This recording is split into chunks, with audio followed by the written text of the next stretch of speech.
Hello, guys. Stand by for a quick intro.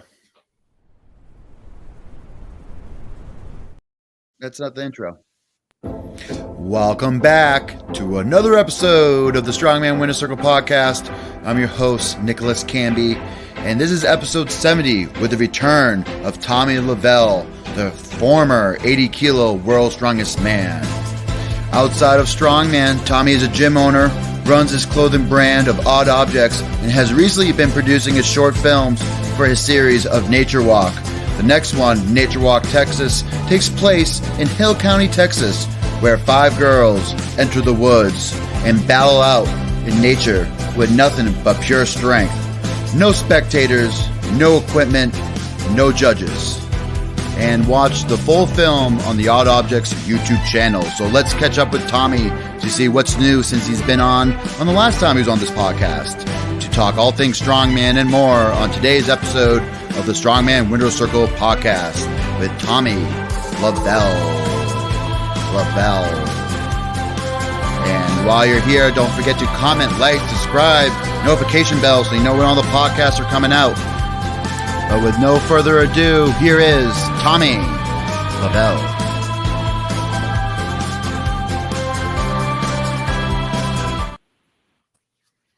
Welcome back to the show, Tommy.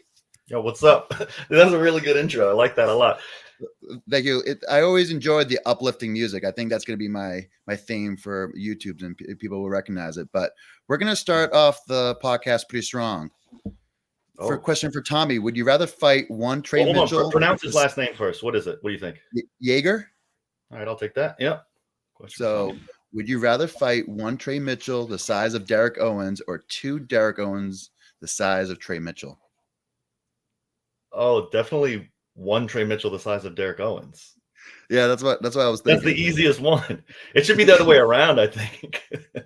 I wonder if he meant to say one Trey Mitchell the size of Derek Owens, or 2 Trey Mitchells the size of Derek Owens, or 1 Derek Owens the size of Trey Mitchell. Yeah, he made that too easy for us, Will. So maybe he'll come back and ask us another question. I don't know. I don't know if you hit Derek, if he would even hit you back. He's a pacifist. He's a very nice guy. I've also never hit anybody or been hit, so I think if someone hit his camera, he would be upset. True. But Tommy, it's great to have you back on the show. Of course, one thing that we want to talk about today is, of course, your recent Nature Walk Texas that you recently posted. It was very cool. I spent the time and took a look. Just for you guys that are not familiar with it, 5 girls spent the weekend in Hill County, Texas. Hill Country. What is it? Hill Country. It's an area of Texas called the Texas Hill Country. I wrote Hill County. Oh, that's funny. But six events, right? 6 events. There's no spectators. Sort of. It takes as long as it takes. There's no real rules. There are like parameters for the most part. The girls didn't know. They'd never been to the site before. They didn't know what each event was until we walked over to it and I showed them and explained what was happening. There's no judging. So if they do a press, it's up to them and each other to decide if the press was good or not. Spoiler alert, they usually they're like, oh yeah, that was good. Now what inspired you to make this film or make these films? Because you had the Nature Walk Appalachia they posted a few months ago or several months ago. Yes. So that first one, the Nature Walk Appalachia was, I just had this sort of idea.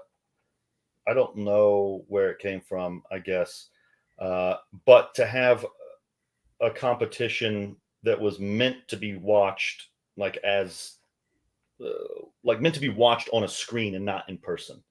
So, you'll go see a competition like OSG or Nationals or just any sort of local show, right? You walk up and you can just watch people do it. There's time between events. It's like an affair. Or you could watch, say, a live stream of OSG and you can watch that happen. Now you're watching it on a screen. It's not really made for the screen. There's a lot of stuff that happens at OSG now with like a roaming cam and stuff looking like way more professional and maybe even a little bit more cinematic. But still a ton of time in between. But then after OSG, Joe might say, edit down the in-between time and put all of the 80s men's performances in one YouTube video or something, right? So I noticed like I was watching those over and over and over. Other people were watching those over and over and over. And I thought, well, if somebody's going to watch Strongman over and over and over, why not shoot it with that in mind? Like the whole point is like, make something looks cool that like, if you're going to pop on some Strongman stuff at the gym, maybe pop on Nature Walk because I like it fucking looks cool, you know. Well, it looks very cool. So let's do the intro, and when we start the video, don't forget to unmute yourself, and then we can talk through it. While we go. Say again. You want me to talk to him? You want me to narrate if you want to comment, yeah, narrate it, whatever you think. But here we go.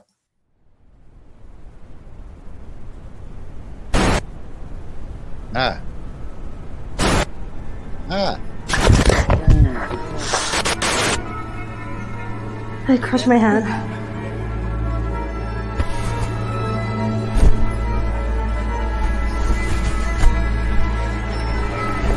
Yeah, bro.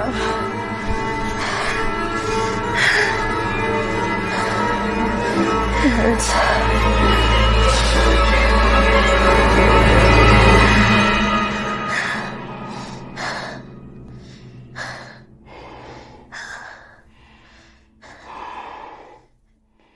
I assume that's you in the hood? No, Nick, that's the host. What do you mean, me? Were you a scary movie fan growing up? Were you scary movie one of your favorite genres? No, never, not at all.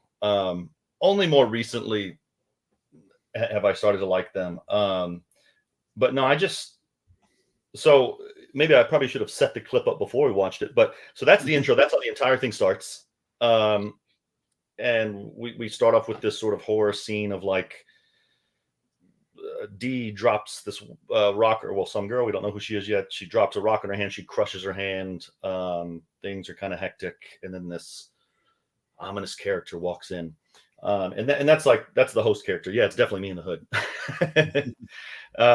And so the theme of this nature walk for me is fear, and how fear guides the things we do, both positively and negatively. Like, you know, fear might drive you, fear of failure might drive you to be very successful in something, right? Like the fear of embarrassment might drive you to shy away from some opportunities. If you, the fear of mediocrity is what probably drives a lot of us strong men, or, maybe the fear of being made fun of, just all these different fears. And just how they drive everything you do. And then like on top of it, when you go to do some strongman movements, they can be scary. Like, am I going to pick something up? Like, what if I don't, it's really funny, right? Cause like you might go to lift something and think, well, what if I miss it? I'm afraid of sort of being embarrassed, but also you kind of might be afraid of what that says about you, right? Like if I can lift this and if I try to do this deadlift and I can't pull this 1RM off, like, what does that say about me? And then there's a lot of fear, I think at a lot of different levels, for good and for bad, fear drives a lot of what people do. So, and for a lot of strongmen, the fear of being normal, right? Exactly. Yeah. A lot of us, want to be the best there ever was, So that's how the whole thing starts off. And the whole thing is shot as kind of like a 16 millimeter 1970s horror movie. So that's why it's like very grainy. It's got the highlight bloom and stuff like that. Looks like it's shot on film.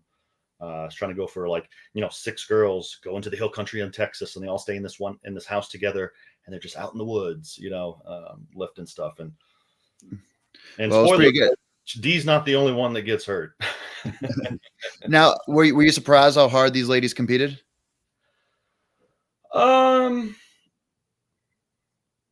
I don't know. I don't think so. One of the girls, Maya, is a power lifter, and she'd never really competed in strongman before, so she didn't really know what she was doing. So it was really fun to watch her sort of, I think there were a lot of times she sort of hesitated, where she wasn't, she didn't really know how hard to go or really what to do. And And then, there seemed to be a little bit of a maybe not a rivalry, but like between D and Nikki. I think the harder Nikki went, the more it pushed D.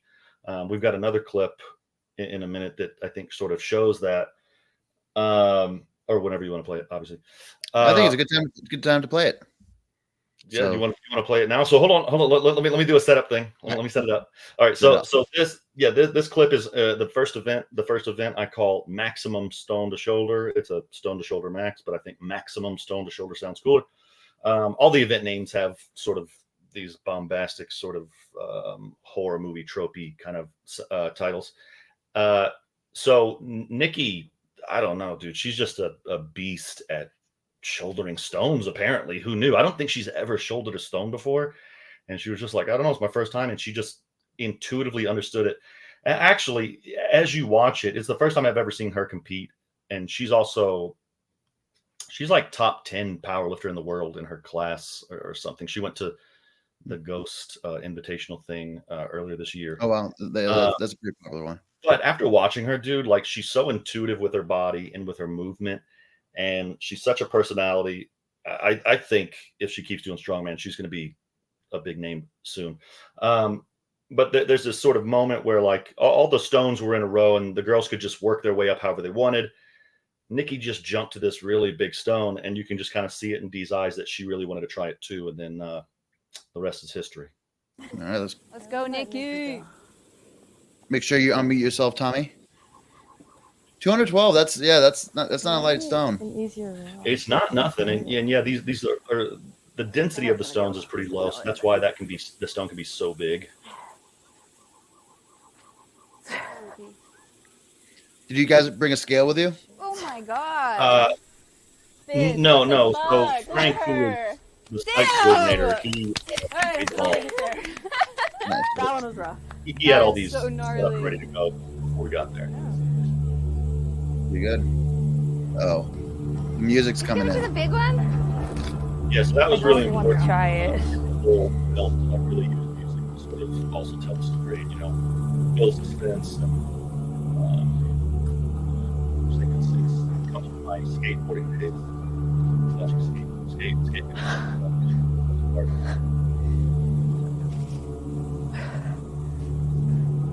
He's got the dress on his. It's just long. Just gotta keep moving it up. Oh my god. Fish, what? Oh my god. More. Get it. Nope. Ooh. You good? Ouch. You good? I crushed my hand. Down goes Frazier. Yeah. Between the rocks? Yeah. Do you have ice? Yeah. Oh. I was just watching. Ooh. I think Joe looked at her and he said, "What did you do?" That must have been pretty opening for Joe, just coming all the way from England and being in Texas. I feel like that's a little bit of a potential culture shock because they're so proper and Texas is so rugged. Yeah, for sure. And we had this. I think. I mean, it was such a fun weekend because we got this big house that we all stayed at. Joe was actually in town. We got really lucky. Joe was in town for World's Strongest Man the week before in South Carolina. So just sort of worked out. Hey, did you go to World's Strongest Man? I did. I was there. You forgot you didn't text me. I wasn't sure if you were coming. I know you mentioned you were coming. Oh yeah, I said something. I looked around. I kind of looked around backstage. They wouldn't let me in. Oh, they wouldn't. Oh, I could have got you in because. Well, I tried to get into the after party and they would not let me in. What do you mean on the second floor? Yeah, it was bad. Oh, even what's his fucking name? Aaron West was there. He was like, "Oh, hey Tommy, what's up?" And I was like, "Bro, Aaron." He was like, "I don't know, dude. Like this, just some girl wouldn't let me in." And dude, it's one of the most embarrassing things that's ever happened to me. It was a paid bar, so it doesn't really matter. It wouldn't really matter. It was like it's a private party. And I said, I swear to God, I wish I could take this back. I said, well, I don't know if it helps or not, but I'm also a World's Strongest Man. And she was like, "Sure, buddy, just get the fuck out of here." Well, so, next time you'll text me, right? Yeah, well, yeah, I will absolutely text you next time. Yeah, I don't know. I just guess I thought I would see you there. Shit, now I feel bad. But watching the you should feel bad. I'm just kidding. Watching the videos, were you guys afraid of any like snakes or anything else in the wilderness? I feel like No, I was really hoping to see snakes. I love snakes. We go on walks all the time in the woods behind our house. I actually caught a snake today and played with it a little bit. Man, I wanted to find snakes. I did walk back into a cactus, and that was way more painful than I thought it would be. It was crazy. Like it just hit my calf, like the back of my leg, and all of a sudden I had like 100 needles in me. I don't know how that happened. How do you get that many needles or whatever they're called that fast? Texas. No, I wanted to see snakes. I was really hoping to see snakes. Yeah, a rattlesnake would during the mid event. That'd be fair game, right? In the very beginning, before when I was doing some of the planning for this, I actually was looking up stock footage of rattlesnakes. Oh, really? I was thinking, I want to make sure there's a rattlesnake. I stayed back when I was in grade school. We vacationed to Houston. We stayed outside of San Antonio, so probably south of where you guys were. And at night, there were just all these armadillos just rolling around. So they're just like fleets of armadillos. So I'm even surprised you guys didn't seeing you guys just rolling around on the ground. Dude, I grew up in Louisiana, so I'm very familiar with armadillos. I love armadillos too. They're such cool guys. Cool. Have you ever ate an armadillo? No. Have you? No. They're not edible? I've eaten snake. I've eaten alligator. I've eaten squirrel. No armadillo. No armadillo. So what was your favorite event that the girls did, or that came out the best? Man, I feel like I should definitely have an answer for this. The one event for sure that I think I have to say is the death to the farmers, because that was my favorite. It's because it's like this whole idea I had. Some of the other stuff we sort of made what's the word? Not ad hoc or implicit, but de facto, right? Like we've got some stones, all right, stone to shoulder. We've got some stones, all right, carry a stone. We got some stones, all right, put some handles on the stone and carry the stones that way. So a lot of that stuff just sort of happened by nature of what the environment was. But I sketched out this this apparatus and this idea, and I had this idea like a year ago probably. I was like, what if you carried a farmer's, then dropped it, then you had to like lift it onto something. My original idea was to have like long platforms. The thing in, I think it's Finland, that happens every year. The world's strongest Viking. Yeah, and they have the log on the back, kind of like a yoke carry, but it's the log with the rope. So imagine that exact platform, but it gets higher. So you'd have to pick up the log and set it on the first platform. Then you'd have to get under and zercher it and walk with it for a ways, and then hoist it to the next platform. Then you have to get under it with your shoulders and walk to the next platform, and then you could pin press it on the ladder. So I just sort of had that idea, and I talked to a lot of people about trying to figure out how to fucking make it. And then it just turned out there were some spare tires on in the site we chose, and we sort of stacked this little tiered this tiered thing. And Nikki D did one press, and Nikki had two presses. But yeah, I think favorite event. There were a few other events that were pretty cool, like Drag Me From Hell, arm over arm. Yeah, they had to drag the two farmers' handles up a hill through dirt and rocks, and there was no time limit. And so if the implement got stuck, they could either give up or run down the hill and like dig them out, back up, and keep pulling. Dude, one of the girls went for like 9 minutes or something crazy. Like it's just, that was pretty brutal. But definitely death to the farmer is my favorite. Let's play it, because that was also my favorite too. That should be a pretty cool strongman because of farmers into like a power stairs into a press. So all right, on you. On you, Tommy. On you. This is also my favorite music, my favorite audio of my entire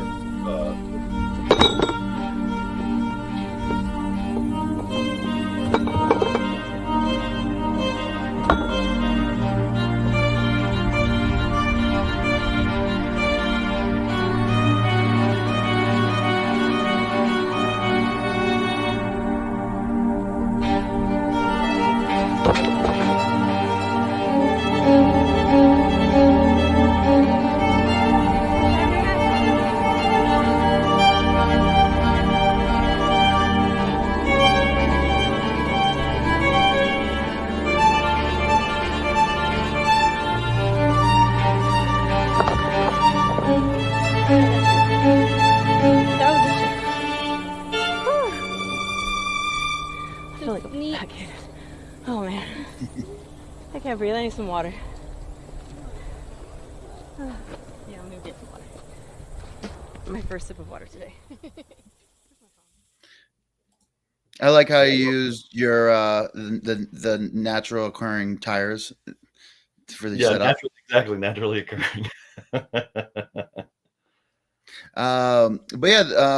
yeah, that was probably my favorite. I think that could be if you mixed and match, that could be. I think it would be tough to find the right implement that you could use for in a strongman contest, unless it was like a farmer's that also had like log handles. But I think that could be a really cool event. So I think you're onto something, Tommy. I mean, I love it. In each girl was a little different. Maya had trouble even carrying the thing, the full length. She took the entire, she didn't even get to put it to the tires. Haley got it to the top, but she didn't press it, because I don't think she could. And it seemed like it took her a little bit of work to get it up to the top. So the weight selection for all this was a little difficult, because even for that farmer, I picked it up and I was like, oh dude, that is so fucking light, it's fine. And one of the girls picked it up. She was like, are you out of your mind, dude? Like, that's so heavy. So we had to take 20 pounds off.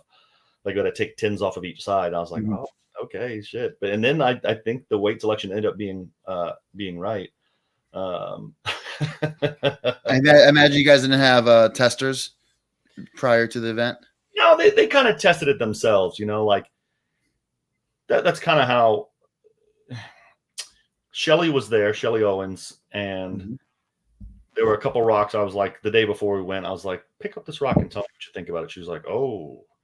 And then she was saying, I was like, do you think you could walk with this? She's like, oh, definitely. I was like, but could you walk forever with it? She's like, oh, no, it's hard. I was like, okay, well, it's, I mean, I really wish it weren't such an art to choose to do weight selection. I really think it is. The cool thing about those handles, though, is each log was different, so they were technically different weights. I don't know that they were like that. Kind of like a Denny Stones or nickel stones. A little something like that. It's probably like 15. But we want to say a quick shout out to Brad. Thank you for your super chat, Brad. Do I have to split this with Tommy, or can I keep it for myself? That's the question. He sent us 2 pounds, so we'll find out if I have to split it or not. Are you planning on doing more nature walks? I do. So with this nature walk, like I said, I shot it like a 16 mil 70s horror movie. The theme was fear. It was like 5 girls in a house all alone. It's classic horror movie shit, right? Like, but I only thought of that because on my birthday this year, I got really fucking drunk and high, and I just like started coming up with this idea. And I was with Shay. It was just Shay and I alone at the house together. And I was like, you have to help me remember this. I need to remember this. And she was like, I kept telling, I was like, promise me you're going to remind me of this idea. And she did remind me of the idea. So I only say that because my idea for Nature Walk is that they should all be different. I don't do well doing the same thing over and over. So the only, I could see a nature walk that's shot completely like a reality show or something. I could also see a nature walk. I really want to do, I'm sort of working on it now. There's a little bit of a spoiler, or a little bit of a, whatever it's called, where I tell people my plans. The next one I want to do is with the 80 kilo men, and I want to do the entire thing in a junkyard. So, just like, I think it can morph into just so many things. But yeah, to answer your question, I definitely plan on continuing to do nature walks. Where's the 80 kilo one going to be? You still chewing on it? I don't know. If anyone knows of a cool junkyard and they think we can get access to it, I'll pretty much go anywhere. It doesn't really matter. The only thing that matters is, when I'm filming, if I'm shooting a direction, there's not like a windy sign or something, right? The whole idea is it should look like its own world. Like there's nothing else in the world but this junkyard. Do you know what I mean? So if we can find, like, I don't want to see houses in the background or like a highway with cars or something. It needs to sort of be this little ecosystem. So if anybody knows of one and they want to like go and talk to people and take videos and take photos and communicate with me and help me figure out events and plan stuff and get it ready, then that's where we'll do it. Do you know who spent a lot of time in the yards was my buddy Tommy Lovell. Sorry, James Deffenbog. Oh, really? He usually goes into the junkyards to grab pieces either off the ambulances or off Hummers for the Hummer tire deadlifts, the ambulance tire deadlifts for the world's strongest firefighter. I think for one other show, but usually we'll pick apart things at the show. He'll go straight to the junkyard and pick those out. So I think it's not a bad idea. That makes a lot of sense. And then we got to do a shout out to Brad again. Of course, he loves the name and he sent us some more money. So again, thank you for your super chat, Brad. Thanks, Brad. Yeah, I don't remember. I didn't type that in this time. It was there when I opened this up. It was already there, so I must have typed it in another time. Absolutely. So if you ever feel up to it and you want to do a nature walk in Massachusetts, maybe when I'm a little more healed next year, I think that could be a fun one. I got a lot of big boys around here. If you want to do a heavyweight edition, I would love to do a heavyweight. I also want to do one at the beach. How close are you to the Cape? I'm from where I'm live right now in Cohasset. I'm 5 minutes from the water. Okay, was that North Shore? I'm in the South Shore of Massachusetts, so south of Boston. So right. technically I'm on the way to the Cape, but I'm not the Cape. Gotcha. If that makes sense. I'm still kind of technically the suburbs of the Boston. But yeah, excited for, of course, many more nature walks. But let's talk a little bit about just the label in general. Of course, I think you started the label, was it back in 2020, 2021? Yeah, something like that. I should know, but it's 21, I think. Yeah, the Odd Objects for anybody that doesn't remember. So Tommy, so running your own clothing line, how's it been? And because it's been pretty popular, of course, all weight classes, both male and female. I see it trending a lot. I see a lot of, even at home, I just see a lot of athletes wearing the gear. But yeah, how has it been running your own label? It's fun. It's really nice. Especially now I'm trying to do like a little bit more media. It's nice to have a creative outlet. I'm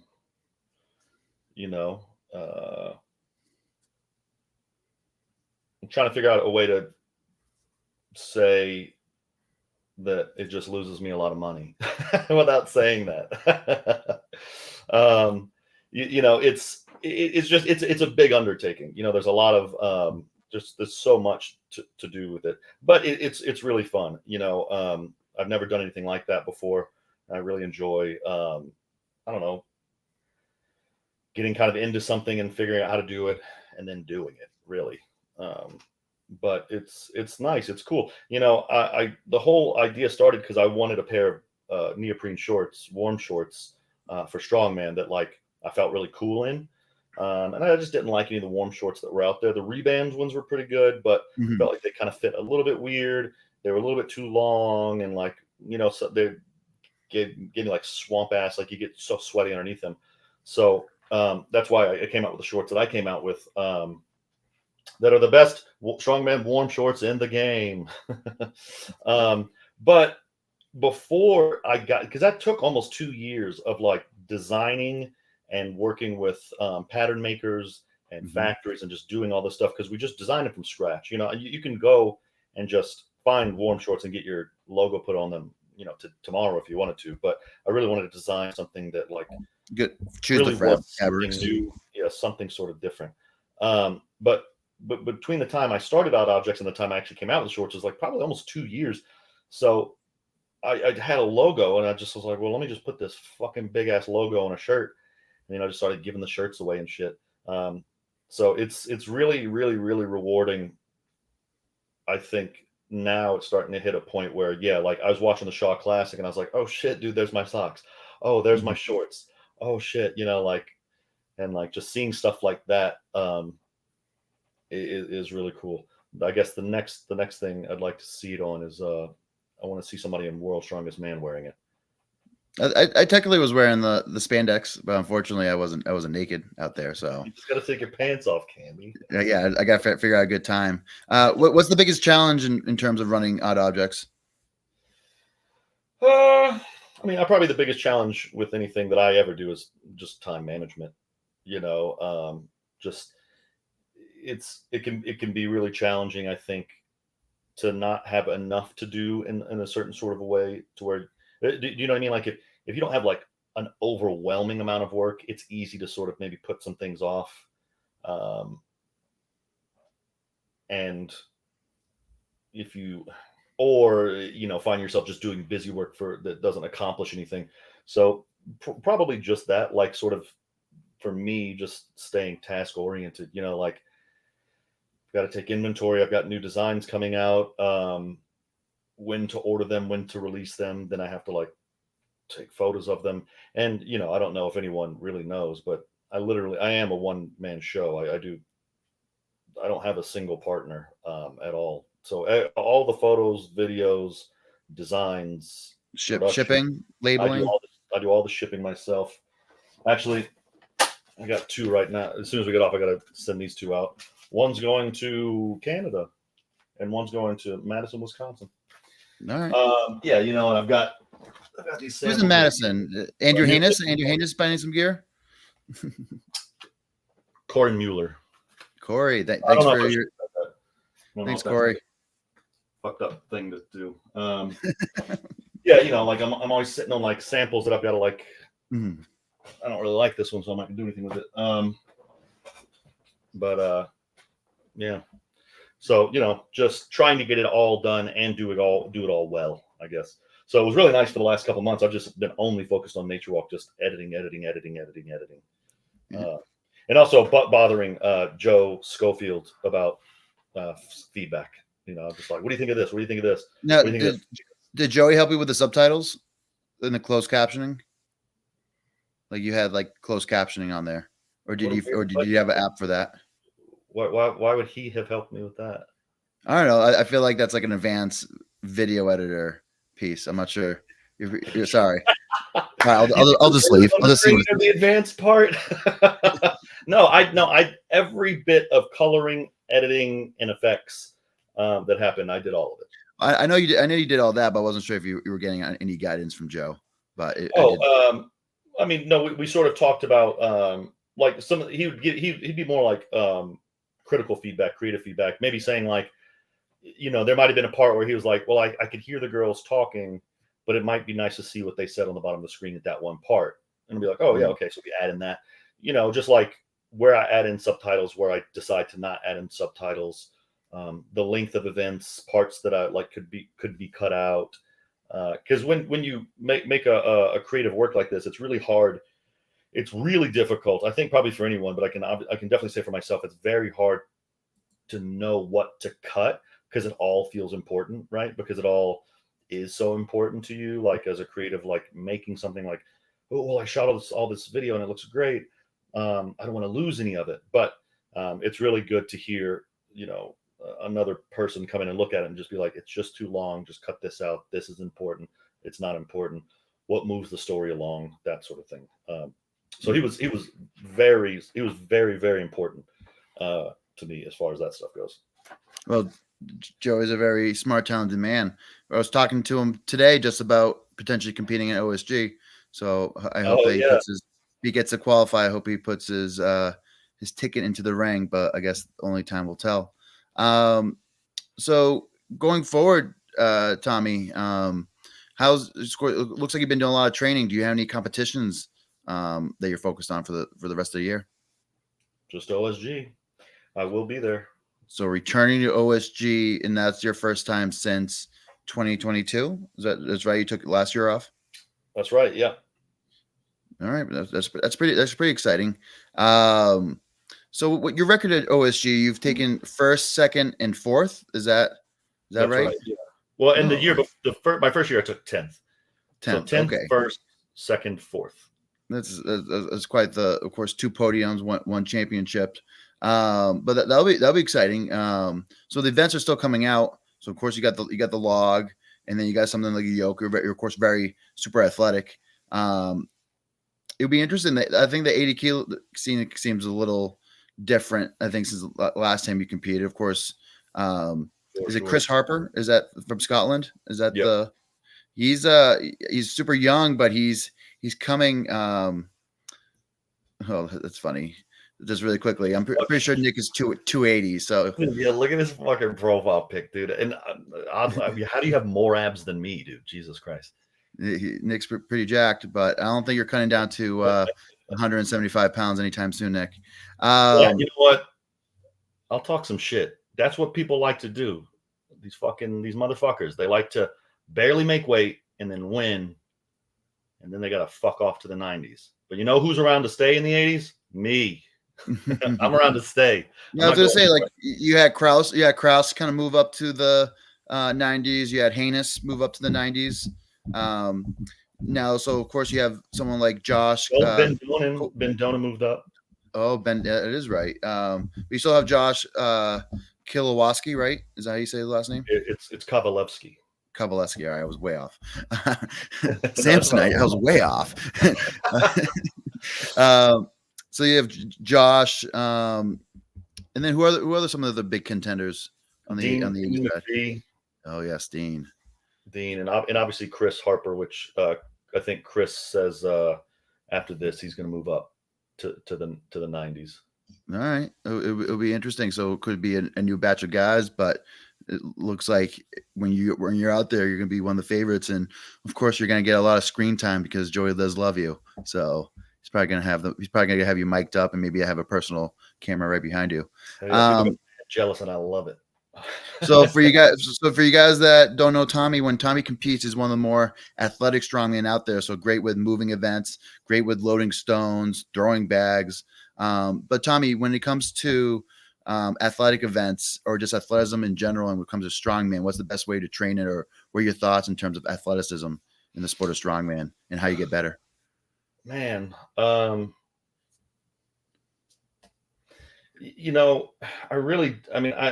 not a coach, so I couldn't give any like sort of protocols, but I remember you have experience. You have precious experience. So, for me personally, I think my athleticism comes from my mind. It's like a mental thing, right? So like, if I'm having a lot of fun, if I'm in a really good mood and I'm high energy, I'm very bouncy. I want to bounce around, and just like sort of running around, literally jumping. I mean, one of my favorite things to do before a max deadlift is just jump as high as I can a few times, like just really fucking explode, So, I don't know how to train for it or how to get better at it. I think the people that are athletic just are, but I do know that to get the most out of your athleticism, I think being in a really good mood, and being happy and enjoying what you do is the best way to get the most out of your potential. Interesting.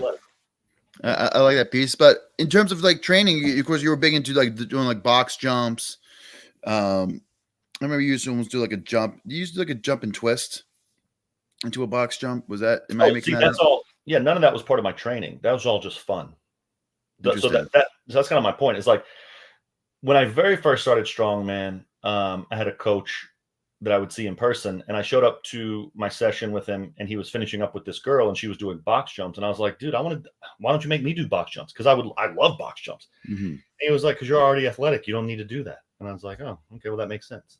So I don't need to do it as part of my training, but this is kind of funny. I'm contradicting myself. I do kind of do it as part of my training now, because my coach, Shane Germain, and I had a conversation not too long ago. We've been doing all these sort of restorative exercises, really rebuilding a lot of stuff from the ground up. And it's just been fucking the most boring thing I've ever done in my entire life. I just can't fucking take it. I would train 4 days a week for the last 18 months. I never took any time off, any real time off. Had all this like long, these long movement preps, and then all these like things, and then these back down sets. And I'm just like, dude, it drove me fucking crazy. I don't enjoy going to the gym in general anyway. So I would dread every single thing I would do, and I would just like mope the whole time. Well, I finally realized that, and we started talking. I was like, I need to go down to 3 days a week. We need to get me in and out of the gym. And even on this one part, he wrote like, get on a bike for a little bit, and then do 5 to 10 minutes of Tommy fucking athletic, whatever the fuck you want. And that's my favorite day because like, I'm like, all right, yeah, I just have to run around and jump and like test things out. And like, dude, I wonder if I can jump and touch my head to that. I wonder if I can jump over this. I wonder if I can do like a pistol squat and jump and turn and land in a pistol squat, and all of that stuff is neurologically stimulating. It stimulates my mood. It gets all the blood flowing. It gets me like limbered up. It gets me ready to move. But it's mostly just like a fun thing that gets me like fucking turned on for lifting. Right. So for me, like doing all the things that like would necessarily, like this is for your hips and this is for your, your fucking whatever. I don't know any parts of the body, but these are these different things. I might be worse off at the end of that than if I just lifted cold because now I'm in a bad mood because I'm training too much. That's a pretty good point, but I like that kind of perspective, and I think that makes sense, and I like kind of how Shane kind of adjusted on the fly. But before he's amazing at that. But before my next question, the Greek Goliath says hello. Good evening, Nicholas and Tommy. What's up, Nico? So it's funny, you're the fourth guest I've had that's coached by Shane in the last like few weeks. So I've had you, Alimo, Foy2, and I also had Shane Flowers recently. So it seems like he's doing something right. I know, of course, Alimo's coached by Daniel Ashcroft. But that's through, but he gets also MST, yeah, for sure. Yes. So it's still all under the MST brand. So I think he has to be my next victim. What do you think? I mean, fourth, dude, he's a blast to talk to. So I think that would be fun. But yeah, of course, I love the answer in terms of just doing something that's super stimulating. That's why, of course, I still kind of do Olympic lifting. Olympic lifting is what I would say was kind of I started doing a strongman. It was kind of a passion. I didn't really like snatching, but clean jerks was always really cool. So if I can go pretty hard on that and do well, then I always did see some good carryover, especially cleans do so well in terms of carryover to a log, to stones, anything that you have to pick up and lap in general. So let's, of course, move on. I've been trying out a new segment in terms of, and I call this game Start, Bench, and Cut, where you have three strongman athletes and you have a show that you're thinking of that you don't know the events, but you just have to do your best in terms of putting the best roster out there. But Start, Bench, Cut, Maris Pujanowski, Magnus Vermagnuson, John Paul Sigmarsson. Start John Paul, bench Pujanowski, and cut Magnuson. Cut Mag. Oh yeah, no doubt. But that was definitely the quickest answer out of the three. Out of the three I've done it so far. Tommy, what grinds your gears lately? Is there anything that really troubles you? If you can't think of one, I got a new one for today. Well, dude, I mean, what doesn't grind my gears, dude? I'm one of these guys who like just get pissed off about every fucking little thing. And I'll show my age, like, well, it doesn't really show my age, but I'm definitely a man in my 40s. Dude, I can't stand motherfuckers that just drive in the left lane. Like, get out of the fucking way. It's changed. In New York, people sucked at driving, but it was just crazy. I live in Western North Carolina now, and it's wild out here, man. It's really, it's real kind of crazy. Interesting. About strongman related grind my gears. Anything in the strongman world that's kind of rubbing you the wrong way? What grinds my gears in strongman? Man, I don't know. I try not to. I mean, it's a funny thing for me. It's almost like the same thing. Like almost everything annoys the shit out of me, or I try to like put these blinders on where I think, hey man, you know what? Everybody's just trying to do the best they can. That's what we're all doing. And I just telling a story the other day about how when I was a younger strongman and I first started getting a lot of confidence and I could tell I was going to be good, I would like just say all this dumb cocky shit. And now I see these people doing it. I'm just like, oh my God, dude, just shut the fuck up. But I think whatever, man, like that's just kind of the way it is.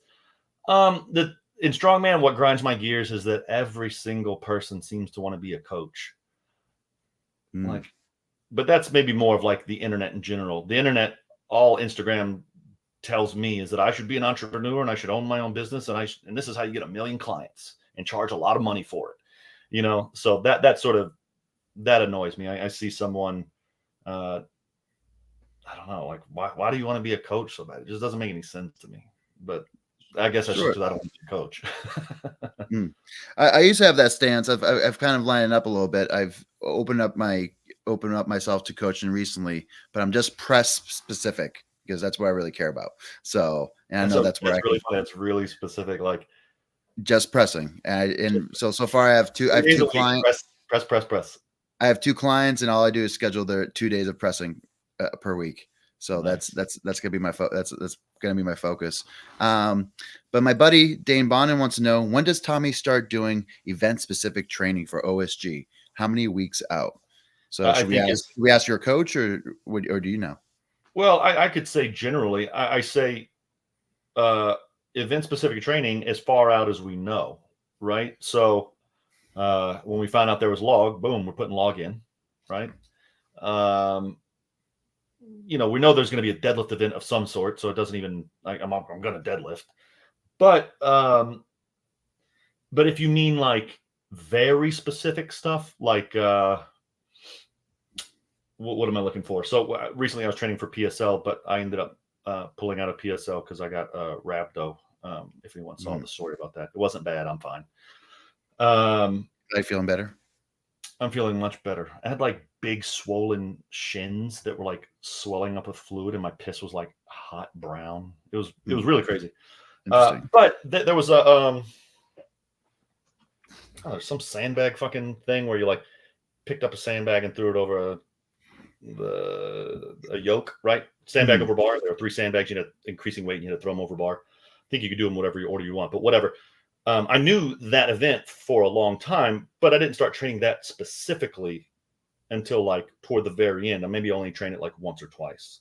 So it was just really about getting good with picking and carrying a sandbag and, that sort of thing, just getting good with a sandbag. And that's specifically for me because I'm like really good with my body. I pick up a sandbag and I turn and run with it. I don't go around the sandbag. I'm very good with my feet and stuff like that. So I don't need to really train that. I just need like 1 or 2 shots at it. For me, it was about like just getting good with the sandbag. So for OSG, as soon as I know what an event is, I'll start training it. But to train the event very specifically, like as it's written, I don't know. Yeah, just a few weeks out, depending on how taxing it is. I get like whooped really easily, especially mentally. I'm a very emotional lifter. So with yoke, like let's say there's a yoke that I'm going to do. I'll do that at most every other week because it like really runs me down. And in the end, you only have to run it fucking 50 feet one time usually. Like, what do I need to run 10 fucking times for every single week? I know how to take steps. Sure. It's really just about, getting used to that sort of stimulus. So I might only touch a yoke. I'm the same approach. I'm every other week on yoke as well. Yeah. So during 12 to 16 weeks, I'm only going to touch a yoke 3 or 4 times, and I'm only going to touch a heavy yoke like probably once. Just because it like just whoops me. Yeah, that's a good point. Of course, we got another question. Mr. Will Yeager came back. Will all objects be at OSG's South Qualifier this weekend? We won't be. It was a really hard decision.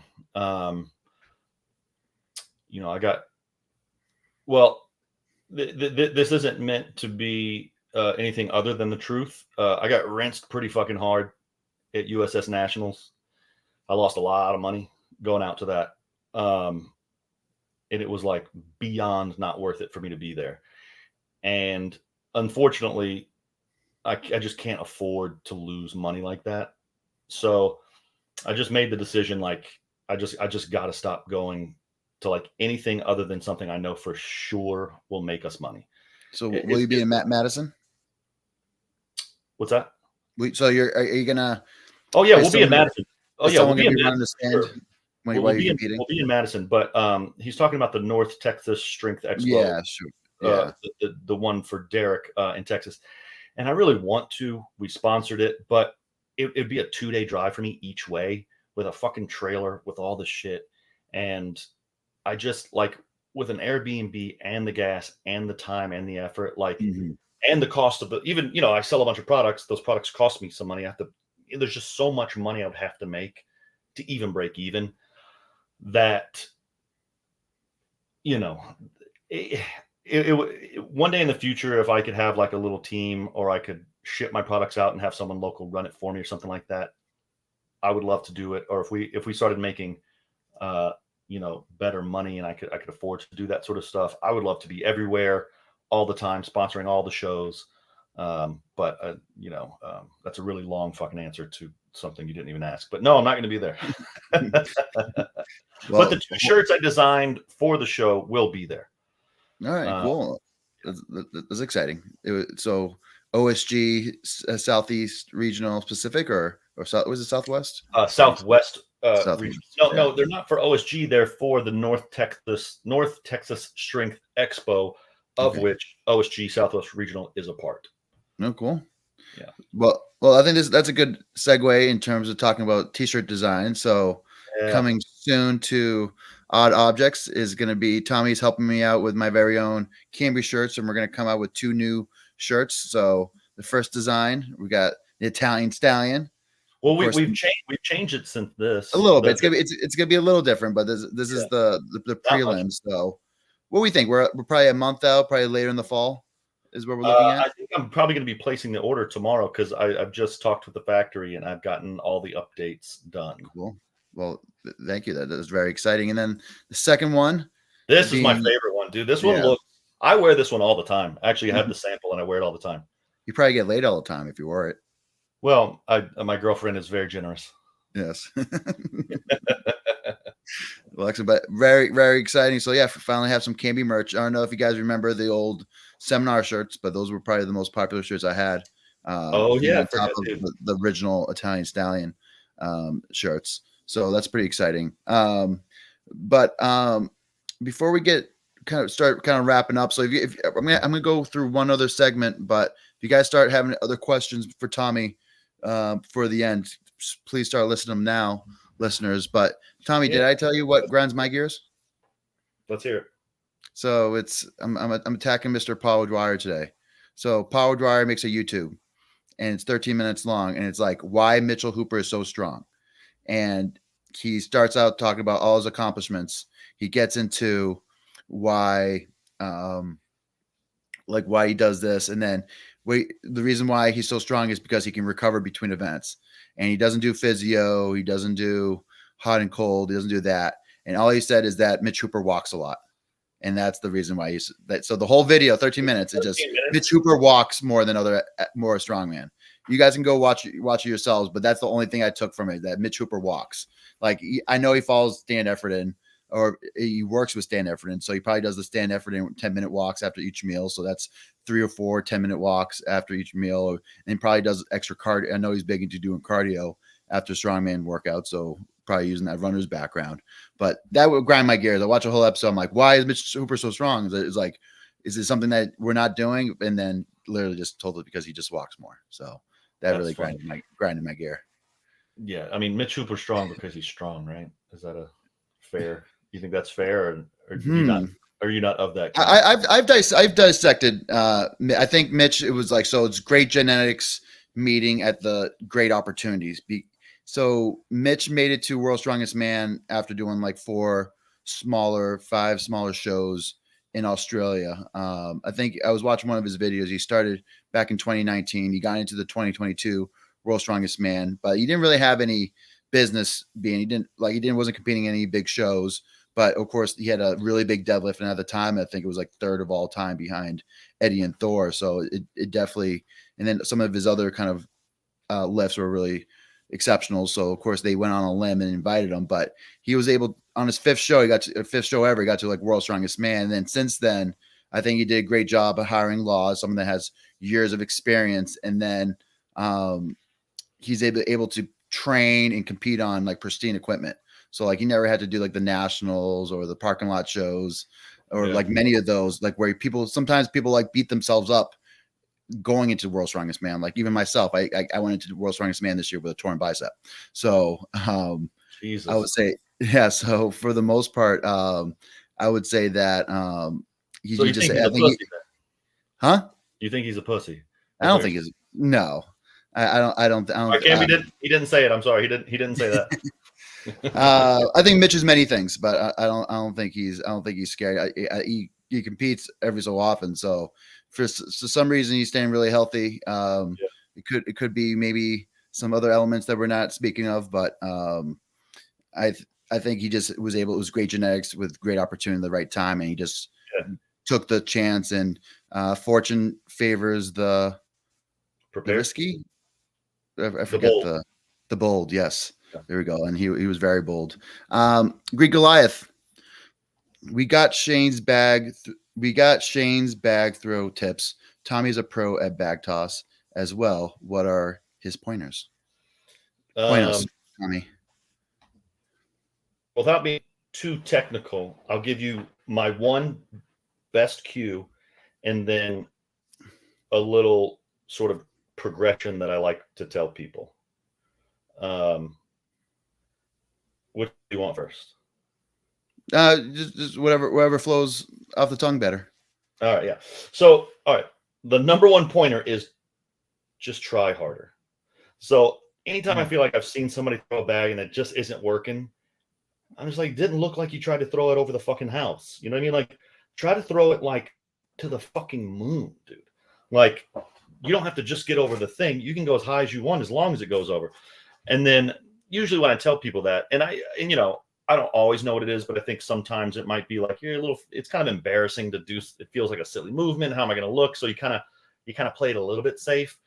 But you know, if I'm like, dude, I've got a gun to your head and I'm going to kill you if you don't try it as hard as you possibly can. Well, I guarantee you had more effort.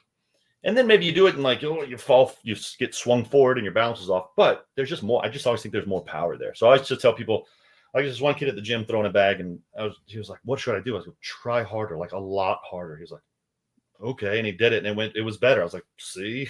He's like, "Oh, yeah, I guess that makes sense." So mentality seems to be a big.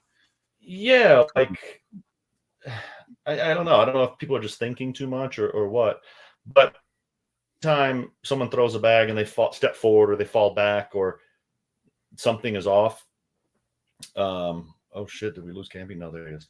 I'm here. Anytime something is off, I say just step away from the thing and just go over here and like take the bag and swing it back and throw it out far in front of as you can.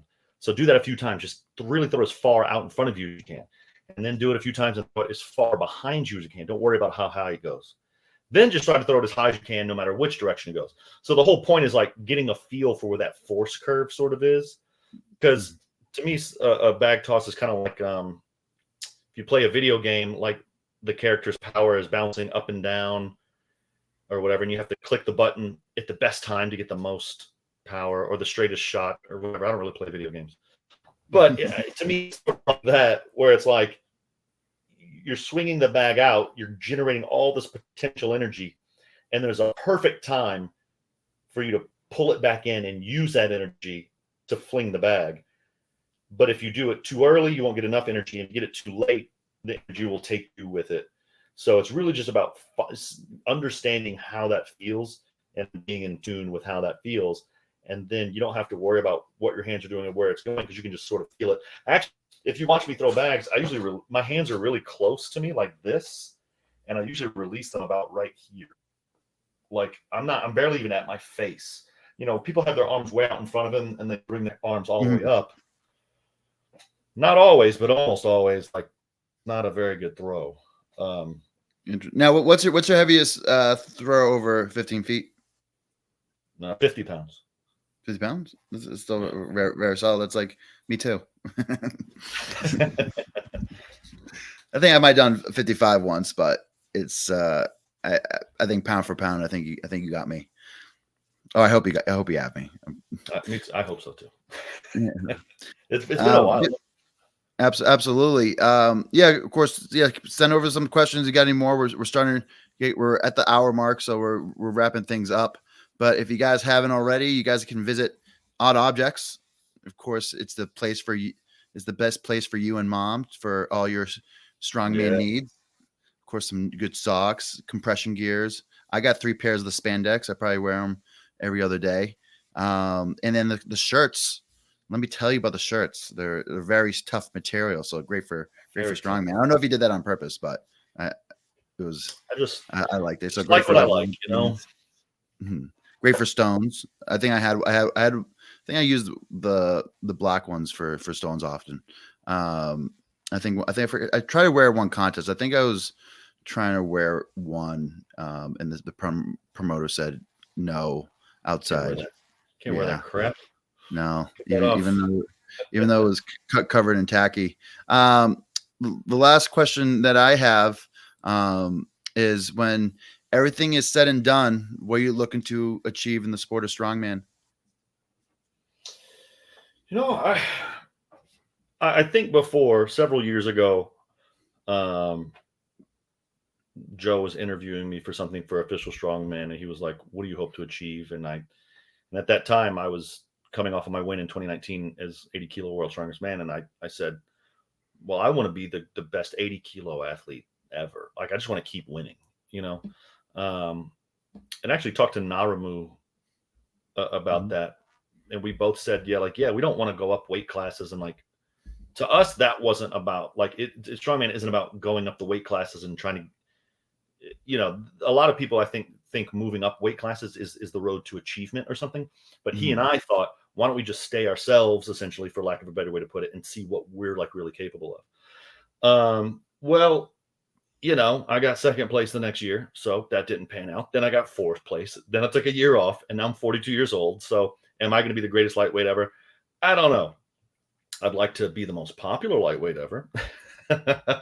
But I think now, for me, with Odd Objects and with things like Nature Walk, I'm really interested in putting some beauty into the sport, like some creativity, some art.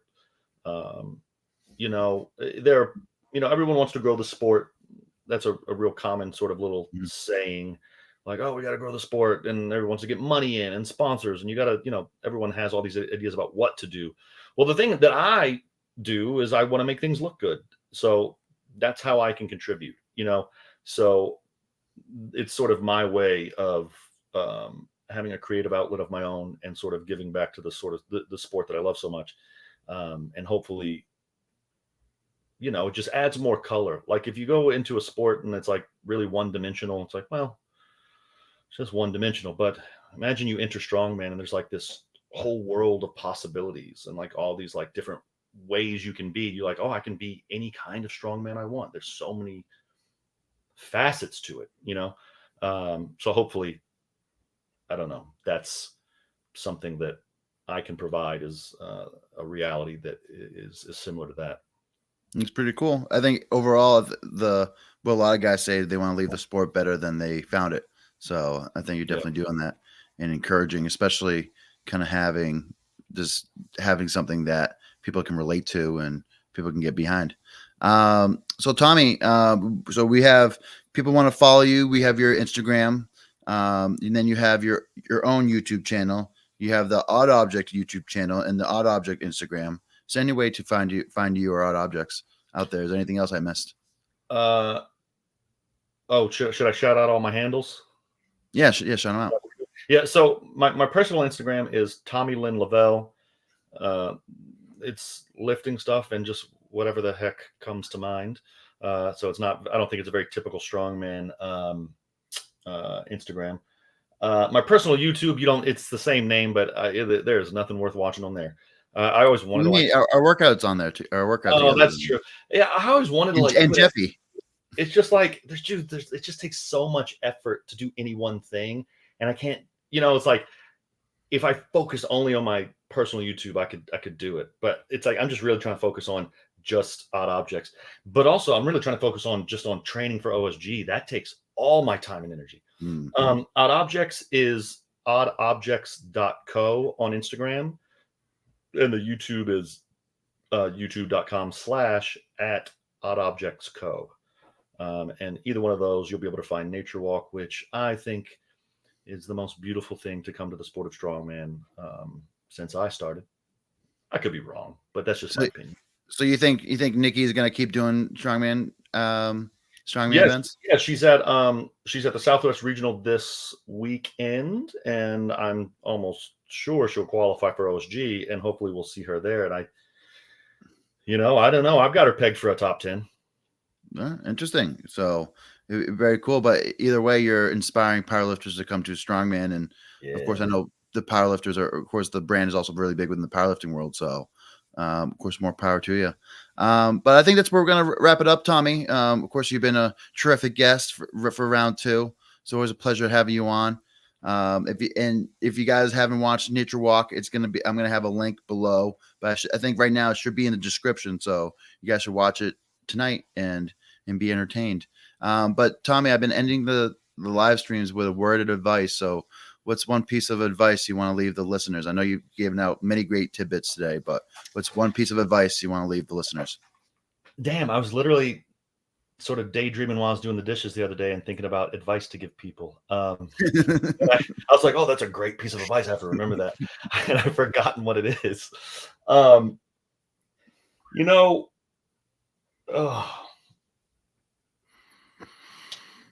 would say, okay, it's kind of stupid because it's like my sort of odd objects motto, but giving up is always an option. That's my advice. You can always quit. There's nothing wrong with quitting. There's nothing wrong with quitting and packing it up and just fucking off. I think it can be really, really healthy. I do it here and there, and you never know what you're going to learn. Don't go making yourself ashamed of yourself, but hey, man, this life is short. You should be doing whatever it is that you want. And sometimes it's really hard to tell why we're doing what we're doing. We think it's what we want. And then 4 years later, we go, fuck, that wasn't what I wanted at all. So, absolutely nothing wrong with starting over. And changing things up. Love it. Well, guys, thank you for tuning in. Follow Tommy. Subscribe to the channel. And until next time, stay strong. Thanks, guys. Bye.